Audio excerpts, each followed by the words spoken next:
Hi, I'm Charlotte Clarke. We're going to spend the next 45 minutes talking about trauma.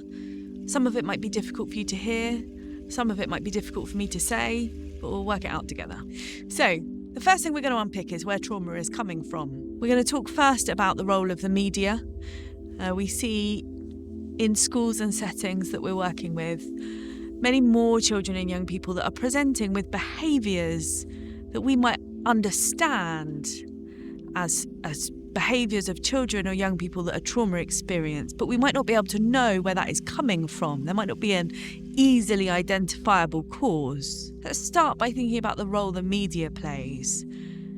So when we watch something on the telly, our brain logs that as watching something on the telly. When we read something, our brain logs that as reading. When we watch something that is playing out on social media, particularly if we have headphones in, our brain does not log that as something we're watching on social media with our headphones in. It logs it as an experience. And without a really clear pathway to process, contextualise and file away those experiences, they can linger as trauma in children and young people. Might be from the pandemic, might be from things that we're experiencing in the news at the moment. It doesn't have to be something that directly affects the children and young people we serve. And that's interesting when we think about events, deaths, losses, road accidents, stabbings that we see in the news frequently. We don't have to be connected for it to impact us. Trauma does not hit in straight lines. So the assumption that the friends that are closest to a child that has lost their life would be most greatly impacted is wrong. It could be somebody in a separate class, somebody that has never met them, somebody that has seen their picture on social media and feels a connection, a similarity. There might be something that they find particularly difficult to process. For those of you that have done the Emotionally Safe Schools programme or the Trauma Processing programme, you will know that many of our children and young people are living life on high alert, surrounded by news, information, experiences that say the world isn't safe. There are lots of children and young people that are learning that vulnerability is a risk. So let's just think about how an experience becomes traumatic. What does that look like? How do we identify trauma? So let's think of our brain as a filing cabinet. And our objective when we experience things, when we think things, when we're processing things, is that something comes into our brain. We know where to put it. We know which drawer it needs to go in. Our filing cabinet is open. And fairly quickly, we can decide what to get rid of, what to put in the filing cabinet, and that filing cabinet stays organised. It can open and close. Our brain space is clear for new experiences and new learning. When we experience trauma, it's like an apple landing in our brain. And what's important is that it doesn't really matter what the experience is. It doesn't matter when it happened. What is important is that some people will experience things that they are able to file, that they get into that filing cabinet, and someone else could experience it and it would present as an apple landing in that space. At the same time as the apple landing, our filing cabinet shuts. That shock, which really characterises trauma response, means the filing cabinet closes. Now, over time, automatically, and the time often depends on the type of trauma we're experiencing, the filing cabinet starts to open again. And we will automatically try and put the apple away in one of the folders. So if we think of the apple and the closed filing cabinet as response, as our trauma response, when we first start trying to put the apple into the drawers, we're moving into trauma processing. We'll see different behaviours then, which I'm going to talk about in a minute. The problem with the processing is that there is no space in our filing cabinets for a whole apple. So we get caught in a loop where the drawer opens a bit, we try and shove an apple in there, it doesn't fit, so it comes back out. That process can last for years. Because what we don't do, what we're really not very good at, is helping children and young people slice the apple up so that it can fit in the filing cabinet. The risk with time is that the longer the apple is in our brain space, the more likely it is to start going mouldy, to start affecting our brain wiring, the way we see the world, the way we see ourselves. So what we're going to look at is 3 really distinct phases of trauma. That first trauma response, we might feel really familiar with that. Children being in shock, children struggling to meet their basic needs, lots of challenges around sleep, appetite, mood, withdrawal is quite common. We're going to look at what recovery looks like. What are we aiming for? What does life look like if you recover from trauma? What are the expectations we should hold? What does hope look like for children and young people? But most importantly, we're going to look at the bit in the middle. What happens? What would we see when a child or young person is trying to chop their apple up? And how do we as adults, not as psychiatrists, not as counsellors, as safe, trusted adults, play a role in facilitating that ongoing processing so that we allow children and young people to recover from trauma rather than learn to live with it? So we're going to talk a bit about what trauma feels like. And to do that properly, I'm going to give you a bit of insight from my own experiences. When I was 15, I was in a road accident. I was on holiday with the Air Cadets. We were hit by 2 38-ton lorries. A number of my friends lost their lives. It was front page news. There was quite a lengthy, difficult court process that followed. That shaped 10, maybe 15 years of my life. I ended up being sectioned, and I needed to be. I was really, really poorly. And I think, what perhaps is most important is that there was a time where everybody around me thought that that was it, that this awful thing had happened to me, that for my future, for what the rest of my life looked like, the milestones, the objectives, the ambition should be decreased significantly. And I get why. My behaviour was really complex. I got diagnosed with PTSD, depression, OCD. I'm not sure what any of that meant when it all sat together. I was put on quite a lot of medication. And the hope was that I would survive. Somehow, or for some reason, I had a strong belief that what had gone in could come out. And I just want to be realistic about that for a moment, because before the coach crash happened, I was a privileged, able, loved young person. I consider myself to be very lucky that my trauma was in a very clear wrapper. It was a wrapper that didn't actually carry much blame or shame. People had got to know who I was before that happened to me. I'd had 15 years of forming my identity and having experiences. So if I was going to experience trauma and have chance of recovery, I had a pretty good setup. I knew what I was fighting for. I'd built a relationship with who I was before that happened. And I'd experienced all the things we talk about. I had self-belief. I had experienced safety. I had opportunity. There were adults who still saw the version of me that existed before the accident. And what we need to be mindful of when we're talking about this work is that some children and young people won't have that. They won't have a trauma that is clearly wrapped up, where there is a start point and an end point. And this work has to matter for those children too.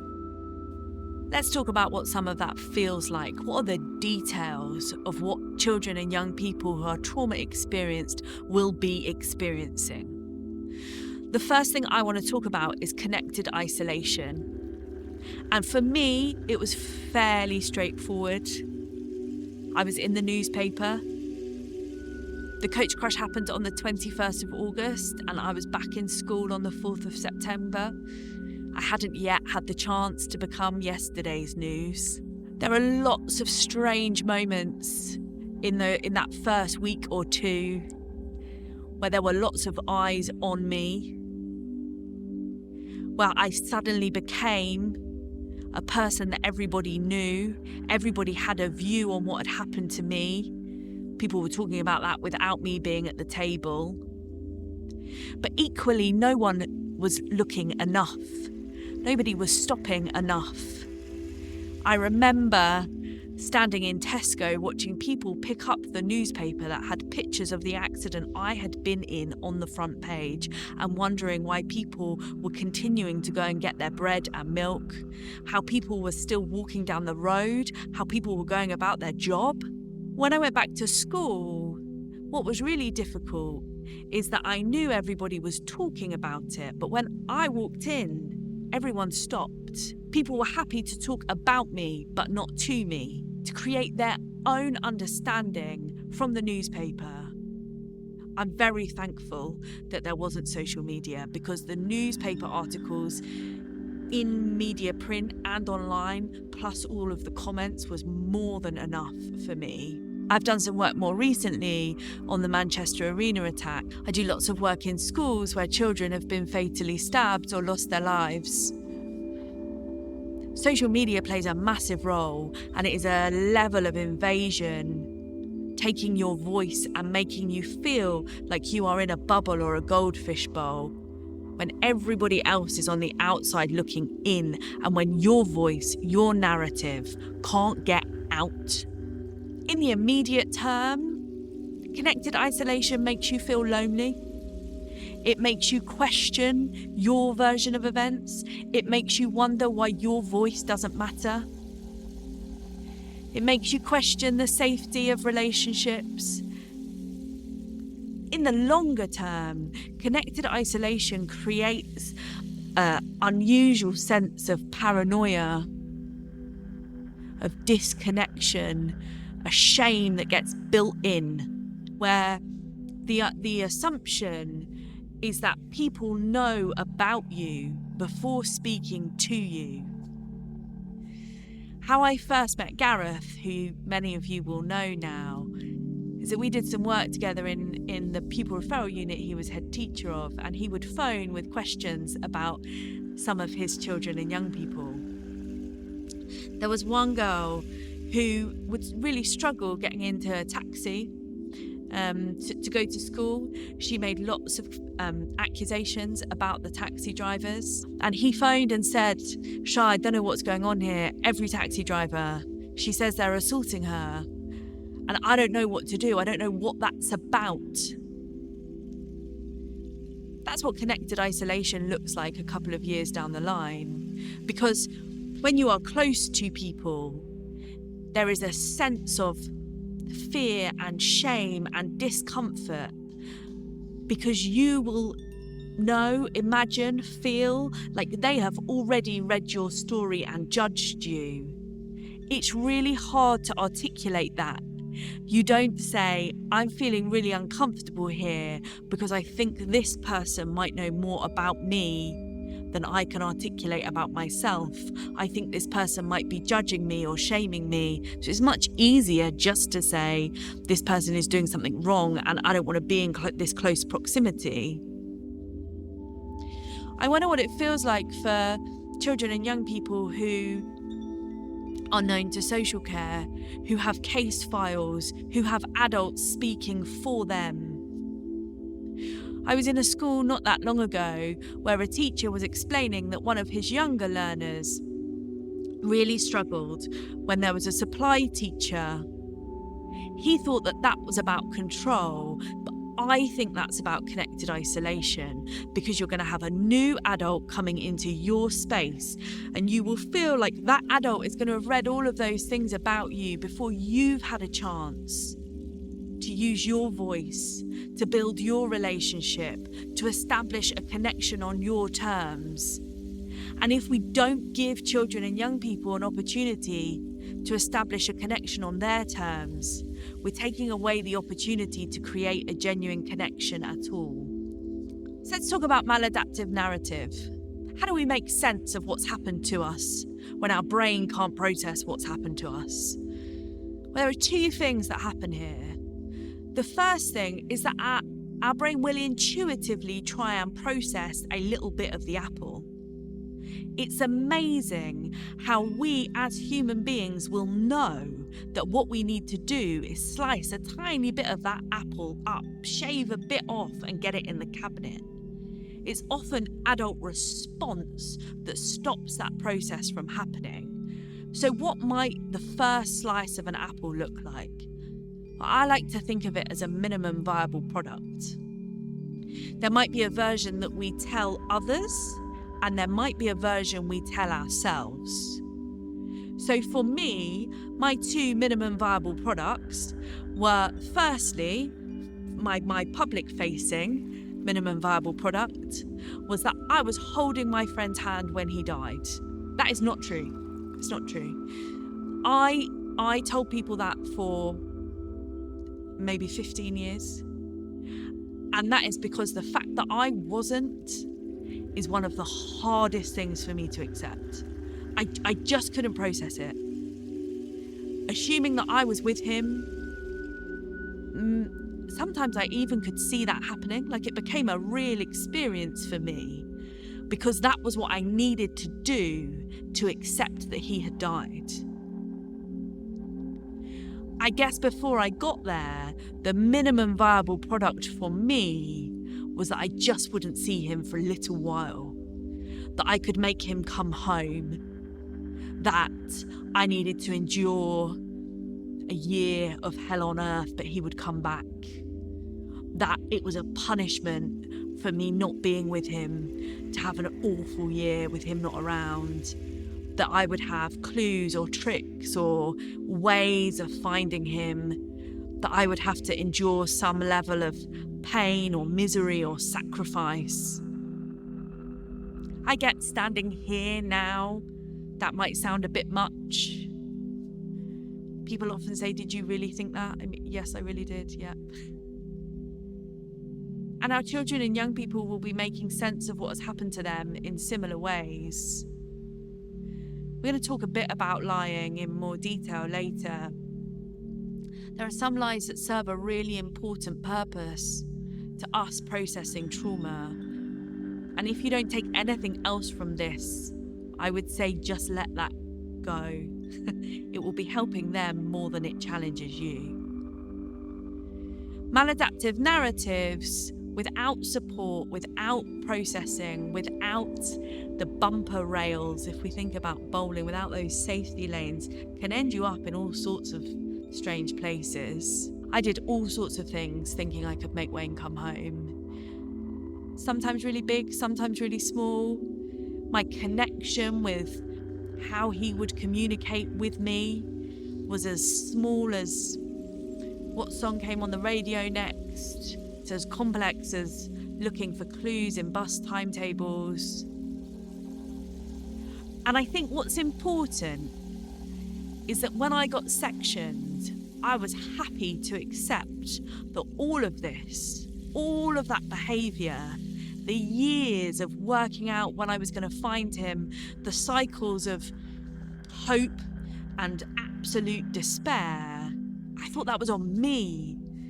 I thought that was a problem with my brain. But actually, when I left hospital, when I began to find out how I was going to recover, how I was going to process, I spoke to loads of people, hundreds, that had been in similar incidences. And this is really common. So when I did work with the Manchester Arena attack, 82% of people that were in the arena ended up having a relationship of some sort with people that had died, whether they knew them, whether they'd seen them. People thought that the people that had died, who they had seen only from pictures in the media, were living in their loft, were coming to life in their Christmas baubles on their tree.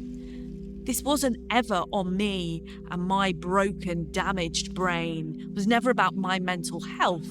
It was about my response to trauma, and it's really normal. Imagine if we could tell children and young people. Imagine if there was a way to explain, here's some of the stuff your brain might do, and it is normal, and here's how to help yourself get through this. That's what we're going to be doing. Lots of adults that we speak to about trauma-experienced young people tell us about their need for control. Many children that are trauma-experienced will have learned, and it would have hardwired, that vulnerability is not okay.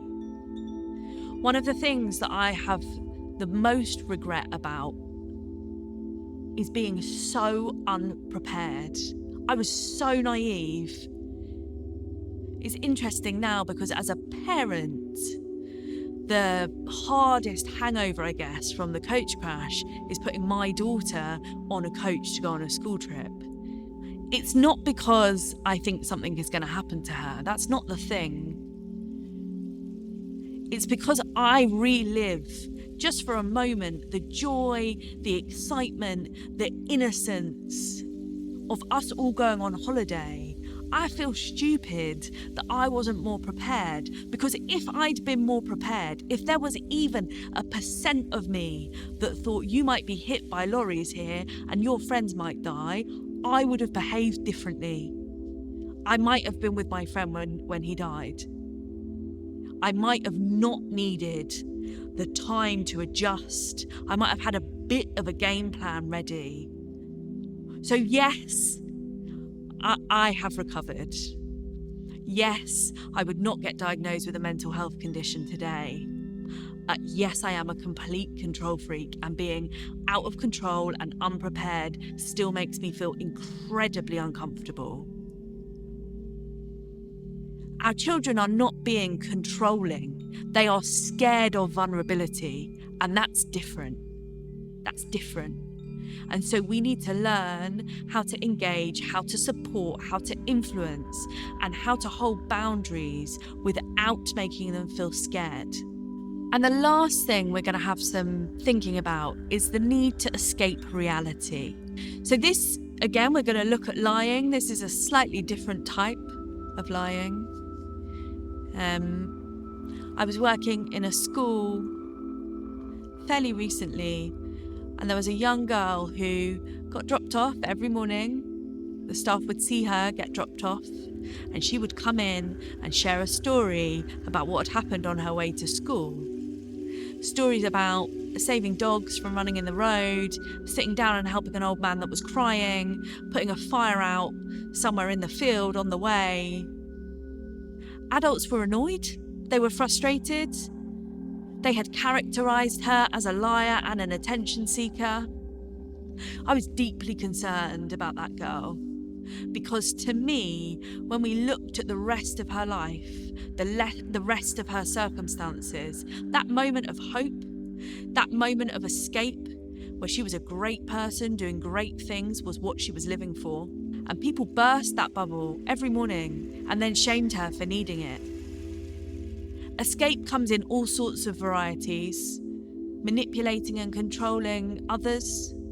Trauma-experienced young people will be good at building relationships with vulnerable people in their environment, in their community, in their learning space. Younger children, perhaps, where they can be something different. It might be a physical escape, running, fighting, when we change our physiological state. Being dysregulated actually is easier than being regulated if you're looking to escape reality. There are lots of other ways we can meet these needs, but just understanding where children and young people are just for a moment is really important. Being comfortable with what they're holding and understanding that those are needs. They're not wants, they're not personality traits. It's a reflection of trauma. It's holding the apple, the filing cabinet. We're going to talk about what we do as adults next. So how do we identify trauma-experienced young people? Who do we need to keep an eye out for? Remembering that we're not going to come clearly wrapped anymore. Trauma-experienced young people are typically total contradictions. They'll be the ones that every time you think you've cracked it, that you've got the strategy, that you've got an idea, that you know how to get them into your lesson, or paying attention, or not running around the playground when they're meant to be in lesson, or whatever it is, they'll change. They might say things, need things, forever changing. When they talk about themselves and their experiences, there are likely to be lots of inconsistencies. What they need and what they access, they're likely to contradict. Trauma-experienced people are often high-functioning as well. They will be expert survivors. That means they'll be most resistant to support. They'll be most challenging in terms of choice and control. They'll be incredibly reflective. They will learn what they need and how to find that. You are likely to know if you're trying to build a relationship with a trauma-experienced young person. There will not be the typical ping pong. You will not give a bit and get a bit back. That's not how it will work. You will feel the shield, that protection, the goldfish bowl, however you want to think of it. They'll be protected. They'll be withdrawn from safety and connection. You'll have to work really hard. And typically, trauma-experienced young people will trust you all at once or not at all. It's a switch. They are likely to be highly sensitive to shame. So we're going to think hard about some of the language we use. You might find that you get those moments of success and then are back to the beginning. That's because progress, safety, hope feels really scary if you think it's going to be taken away. You might also find that trauma-experienced young people have very big emotional responses to things. Somebody was talking to me about a young person they're supporting and said, in the moment it's like this is all or nothing. About something silly, I think they were talking about a nose ring being taken out. One of the realities for many trauma-experienced young people is that they will be living hour by hour or day by day. It is an unusual fact, I guess, that I think about next year. I had a birthday party recently and I could plan it for like 6 months before, and I knew who I was going to invite. I have some level of financial responsibility now, so I plan for this month and next month. I've paid for a holiday in instalments.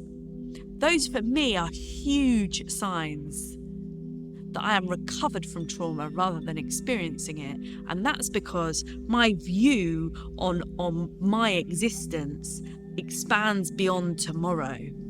I would say probably for 15 years, I rolled the dice every day with the view that if today didn't go as planned, I wouldn't be here tomorrow. I lived on a slider of when I was going to take my own life, not if. There was no part of me that thought that wouldn't be how my life ended. It gave me that sense of control that I needed so much. It allowed me to have that escape from reality. Some of my maladaptive thinking fueled that was what the story was going to be for me. So if you are supporting a trauma-experienced young person and you feel like they are arguing with you over something small, like their life depends on it, there's every chance that in that moment it does. So what do trauma-experienced children and young people need? They need control, escape, a narrative that is theirs, and hope. Think for a moment about the children and young people you're supporting. What does that look like for them? Those 4 things will allow us to slice up the apple and get it in the filing cabinet.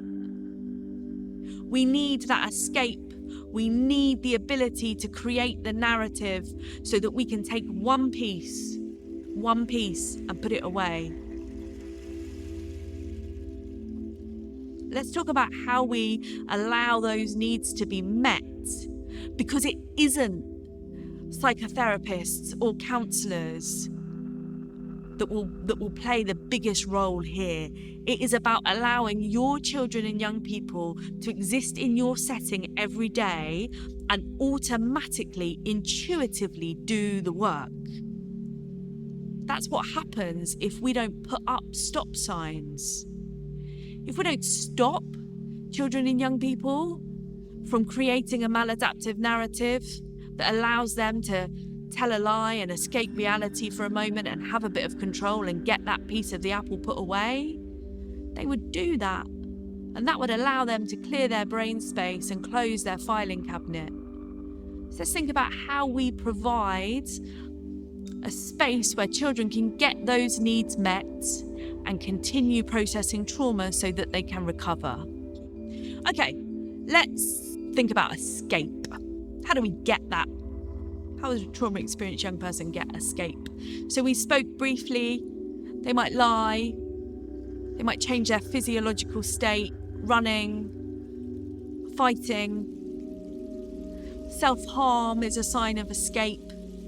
And early signs of needing to escape, things to look for in your classroom, children and young people that are pinching this part of their finger is a real sign that they're looking to escape, because to switch your brain off, let's imagine your brain is making lots of noise. It might feel itchy, might feel like a traffic jam, and what you want to do is get away from that. You want to get away from all of those experiences and thoughts that are going around, all the noise that's being made. I need to have a feeling that is strong enough to overwrite that.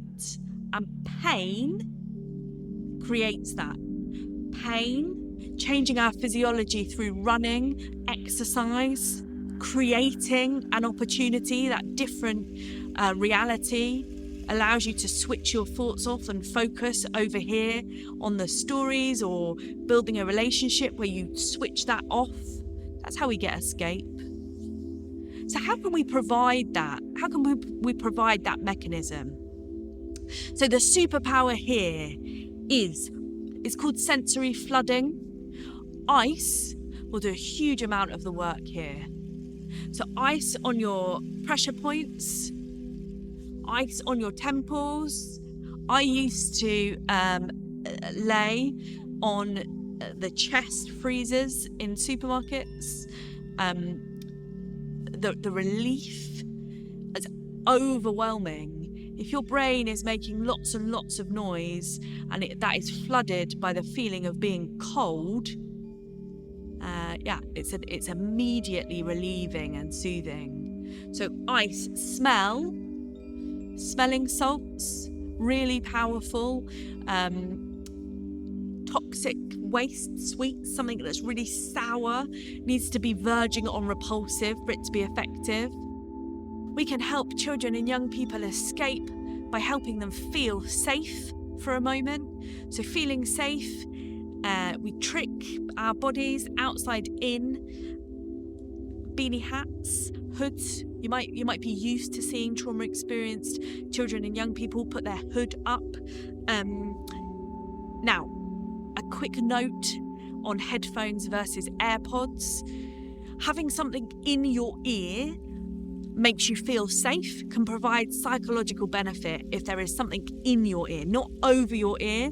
So AirPods do that really well, but also so with those yellow foam earplugs, they'll really help. Shoes, it's one of my personal issues. Having your shoes on or off can play a huge role in how you feel grounded, safe, crowded, claustrophobic. So thinking about looking in class, seeing children and young people that are starting to really fidget with their shoes and trying to take them off. That can be about safety, escape. We want to give children and young people that are trauma experienced alternatives to creating a narrative. So I would get them in drama class, writing class. I wrote reams and reams and reams, letters, stories. I wrote my own newspaper articles of how I wish people had reported the accident and what I wish it had actually been like. I wrote more letters to my friends than you could ever imagine that were different every day. This is not a one and done. I speak to some schools where they have experienced significant bereavement in their communities, and they'll say, we've done the letters, we did that on day 4. No, this is keep clearing out, keep writing, keep getting it out. Give them the opportunity to share their story, tell their story through drama, through art. What can help them? Through dance if they need to. But give them that opportunity and teach them. Scaffold them, help them. Music. One of my favourite questions is, if your brain was playing a song right now, what would it be playing? You could start just by getting them to do that with you. People often ask me how I got from there to here. What did that journey look like? And I think even I thought there would be an epiphany. I thought we'd be gearing up to a moment where suddenly it would all be okay. That's absolutely not what happened. I practiced, I pretended, I made habits. I used to time myself like that I would spend 5 minutes not thinking about my friend that had died. Like, the first 5 minutes was really hard. By the time I could do an hour or a day or a week, it was nowhere near as difficult. The first time I realised I'd gone weeks without thinking about him, it almost happened by accident. But I can still remember doing the first 5 minutes and feeling like I held my breath. It was so hard. But actually 5 minutes one day became 10 minutes the next. I trained myself.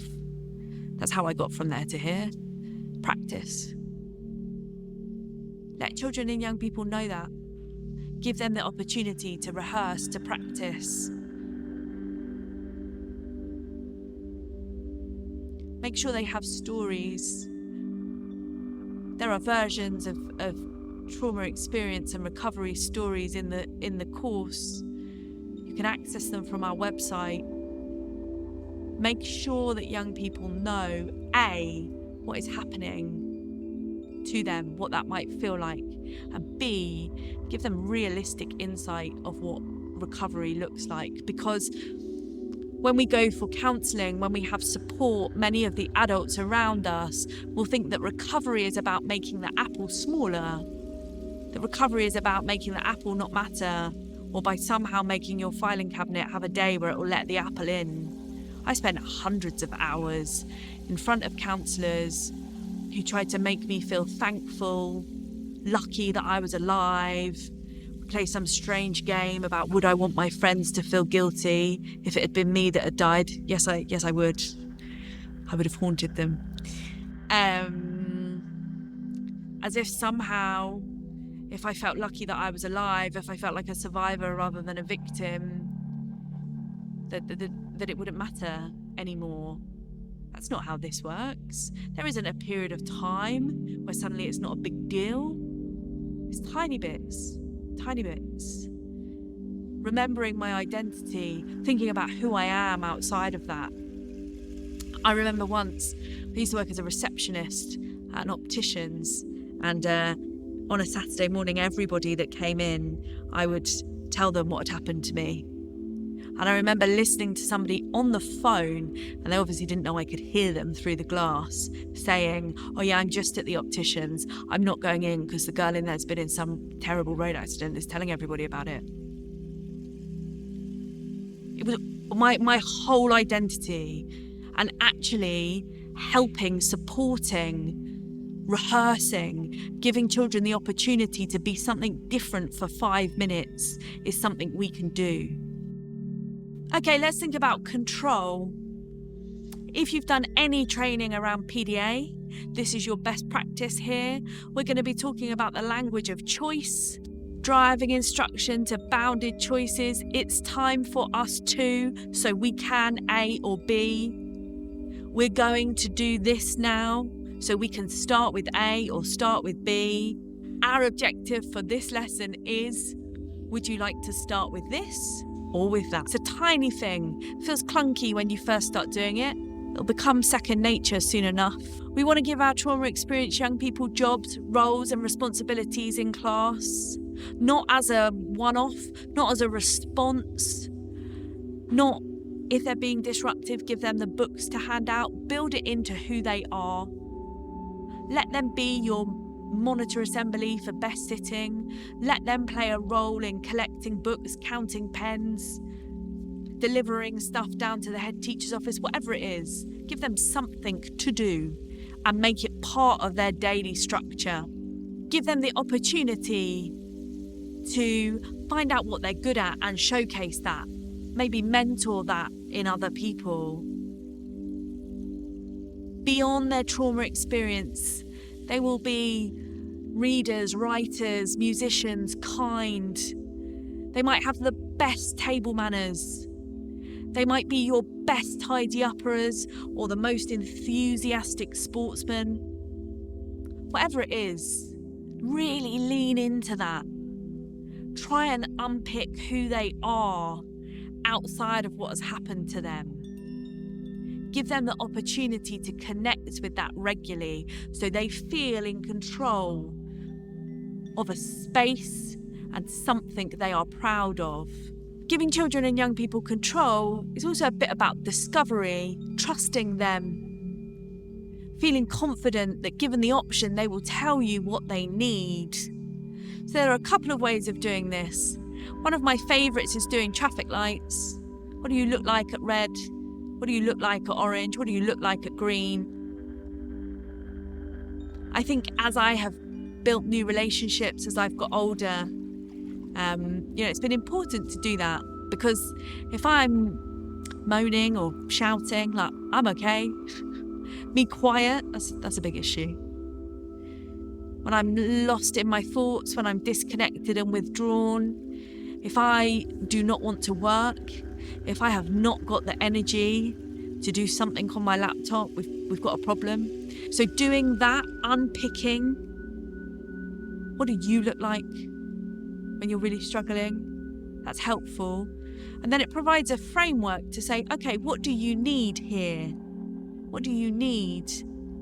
Because we have these assumptions that we know what people need when they're struggling could be completely different.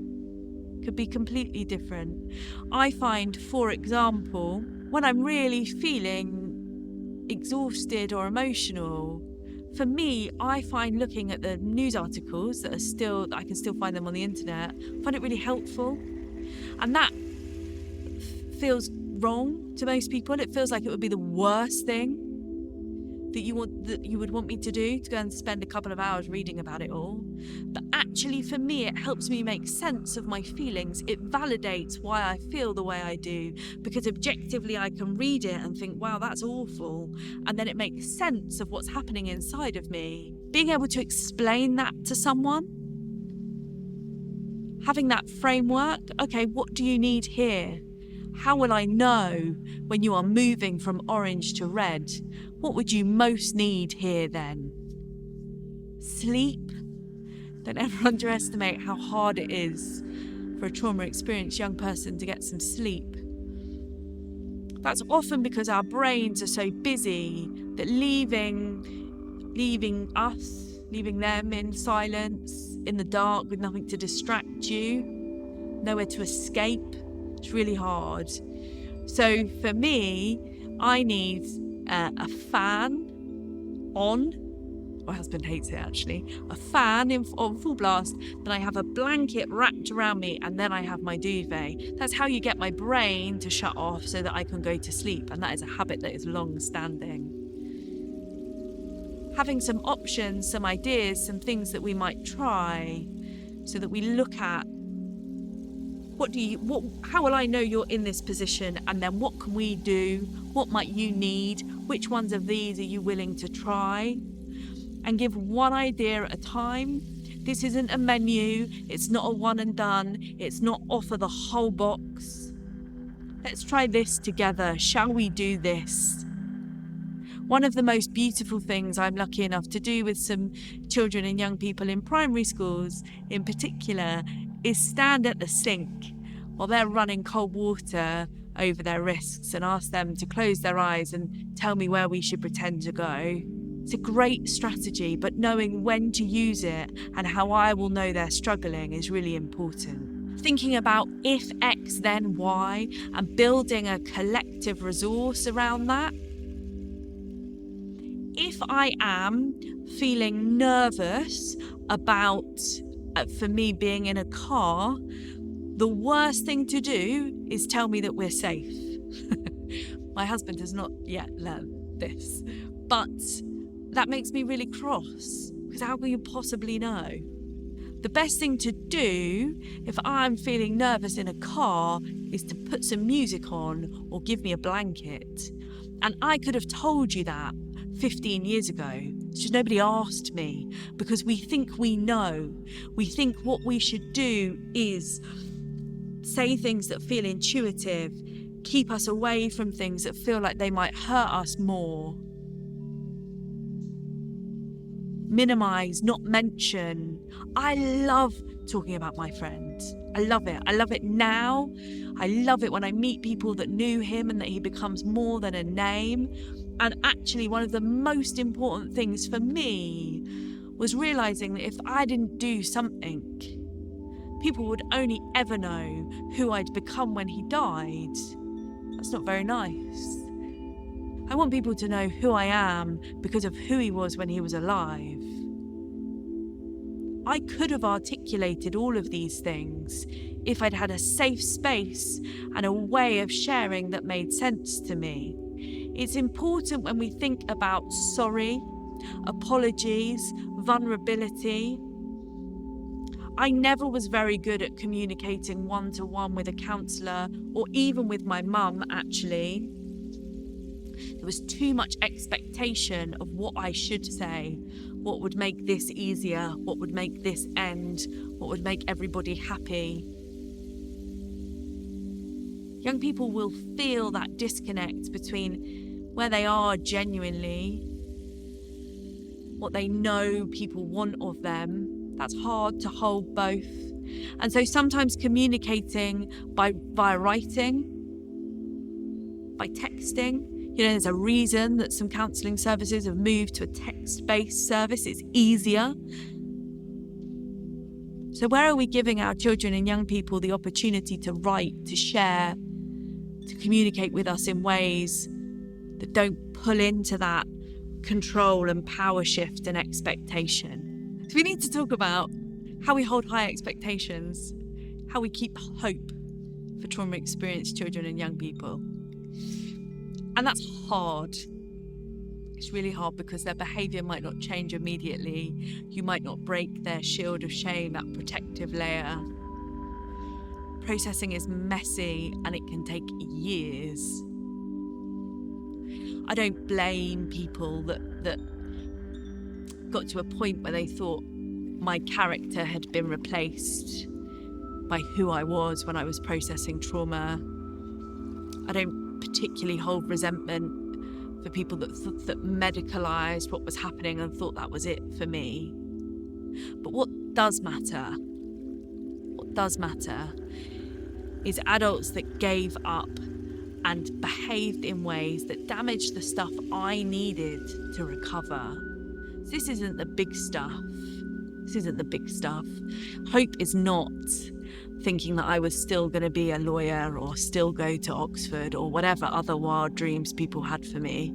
It was when people spoke to me in a way that chipped away my self-belief, that played into the guilt and the shame, that made me feel like a bad, awful person because I couldn't be okay, because I couldn't process on their timelines, because I couldn't minimise. That's the bit that was hardest.